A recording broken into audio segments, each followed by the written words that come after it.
बिस्मिल्लाहिर्रहमानिर्रहीम। अस्सलाम वालेकुम।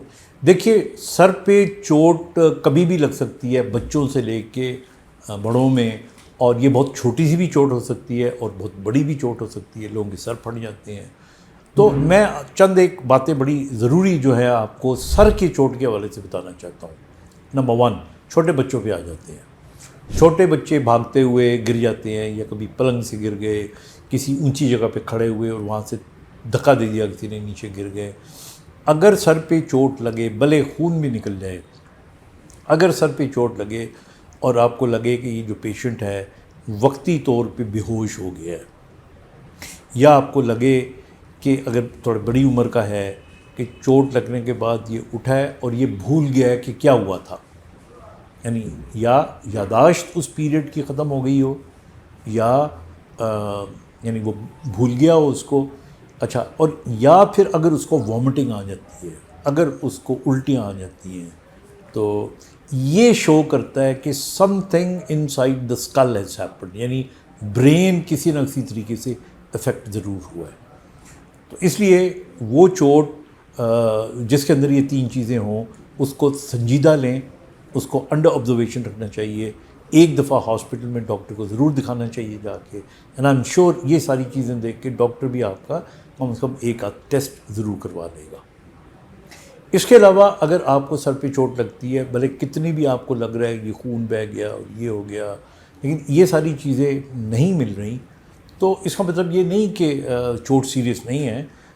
इस एंगल से कि ब्रेन कितना इफेक्ट हुआ है, कोई बहुत ज़्यादा परेशानी की बात नहीं है। गुम्मड़ बन जाते हैं बाद लोगों के, चोट लगती है तो बहुत ज़्यादा गुम्मड़ सा बन जाता है, तो वी गेट वरिड। तो अगर ये अलामतें नहीं मिल रही, यानी उसको फिट्स नहीं पड़े, उसको कोई खुदा न खास्ता बेहोशी नहीं हुई, उसकी यादाश्त नहीं गई, उसको वॉमिटिंग नहीं हुई, तो हम इसको बहुत संजीदा या बहुत ही सीरियस किस्म का हेडिटरी नहीं कह सकते। अब एक स्टेप आगे आते हैं।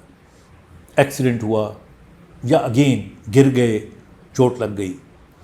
अब एक कंडीशन होती है जिसको हम कहते हैं सबड्यूरल हीमोटोमा, यानी ब्रेन हमारा जो है, ये दिमाग के अंदर भी पानी होती है, दिमाग के बाहर भी पानी होता है, और फिर उसके बाहर मेनिंजेस होती हैं, यानी शीट्स होती हैं।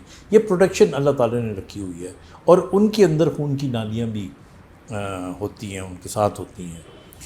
तो कुछ लोगों को जब चोट लगती है सर के ऊपर, तो वक्ती तौर पे उनको कुछ नहीं होता, उनको सर में दर्द होगा, और लेकिन उनको बाद वक़्त पता लगता है कि जी 8 घंटे के बाद या 10 घंटे के बाद, बाद औक़ात 1 दिन के बाद, 1.5 दिन के बाद एकदम लगता है कि ये तो शख्स कोई बहकी बहकी बातें करना शुरू हो गया है, या गुनूदगी में चला गया है ये, या बेहोश हो गया है, या इसको फिट्स पड़ना शुरू हो गए हैं। तो ये जो कंडीशंस अगर पहले 72 घंटे के अंदर, चोट लगने के 72 घंटे के अंदर अंदर हों, तो ये हम इसे एक्यूट सबड्यूरल हीमोटोमा कहते हैं, ये समझते हैं। तो इसलिए हर चोट को जो सर पे लगती है, उसको कम से कम 72 घंटे तक अंडर ऑब्जर्वेशन ज़रूर रखा जाता है। अच्छा, हमारे यहाँ यही होता है ना कि जब we go to the hospital, तो उन्होंने देखा चोट वोट लगी, फौरी तौर पे इमरजेंसी में CT स्कैन कराया। बाज़ औक़ात तब तक इतना कम ब्लड अंदर ब्लीड किया होता है, या क्लॉट बना होता है कि वो CT स्कैन पे आता ही नहीं है। तो वो ऊजिंग जो है वो लेट हो सकती है, और वो लेट इतनी भी हो सकती है कि 72 घंटे क्या, उसके बाद भी हल्की हल्की होती रहती है। और अगर 3 हफ्तों तक मरीज़ ठीक रहे, और 3 हफ्तों के दौरान, यानी 72 घंटे से आगे 3 हफ्तों के दरमियान हो, तो ये फिर हमें लगता है कि जिस तरह यानी ये एक्यूट नहीं है, ये सब एक्यूट, या आप समझ सकते हो कि ये क्रॉनिक हीमोटोमा बनने जा रहा है। तो इसलिए इस चोट को एक लिहाज से फॉलो अप करना चाहिए, कम से कम 3 हफ्ते तो ज़रूर, और फिर कुछ महीनों तक भी बल्कि इसको ऑब्ज़र्व करना चाहिए। क्योंकि अगर एक दफ़ा डायग्नोसिस हो जाता है कि ये सब एक्यूट हीमोटोमा है, या यानी सबड्यूरल हीमोटोमा किसी भी किस्म का हो, एक्यूट हो या सब एक्यूट हो या क्रॉनिक हो, तो उस सूरत में फिर job of A neurosurgeon comes into action. तो वो फिर इसको انیشلی اگر تو بہت ہی معمولی لیول کا ہو تو بعض اوقات سمپلی میڈیسن دے دیتے ہیں، بعض اوقات ایسی دوائیاں دے دیتے ہیں جو پیشاب آور ہوتی ہیں، بعض اوقات اسٹیرائڈ دے دیتے ہیں۔ اگر ان کو لگے کہ نہیں یہ بڑھ رہا ہے یا زیادہ ہے تو پھر اس کے اندر سرجری، بر ہول اس کے اندر سرجری ہوتی ہے اور اس کلاٹ کو نکال دیا جاتا ہے یا پورا برین کا آپریشن کیا جاتا ہے، but that choice is left to the neurosurgeon, it's not to anybody else.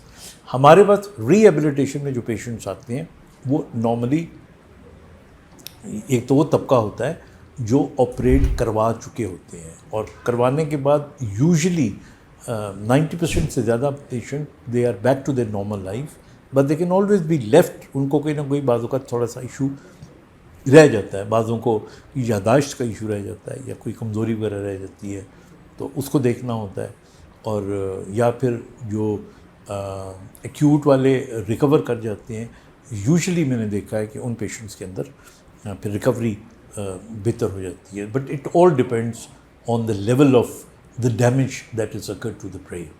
سو صرف سمجھنے والی بات یہ ہے، آج کی پوری ویڈیو کا جو حاصل ہے وہ یہی ہے کہ سر کی چوٹ کو کبھی بھی معمولی نہ سمجھے۔ سر کی چوٹ لگنے کے بعد اگر وامٹنگ آ جائے یا بے ہوشی ہو جائے یا فٹس پڑ جائے یا آپ کا حافظہ اتنی دیر کا گم ہو جائے تو اسے سنجیدہ چوٹ ہے، اور اگر یہ سنجیدہ ڈکلیئر آپ کرتے ہیں پلیز اس کو انڈر آبزرویشن رکھیں۔ ہاسپٹل میں اگر وہ ڈسچارج بھی کر دیتے ہیں، گھر آ کے اس کو دیکھتے رہیں، ذرا سے بھی کوئی ایسی کیفیت ہوتی ہے فوراً ٹیک ہم ٹو دا ہاسپٹل، کیونکہ تب اس کی جان بھی بچ سکتی ہے اور اس کا ڈیمیج بھی کم ہو سکتا ہے۔ اپنا بہت سا خیال رکھیے گا۔ خدا حافظ۔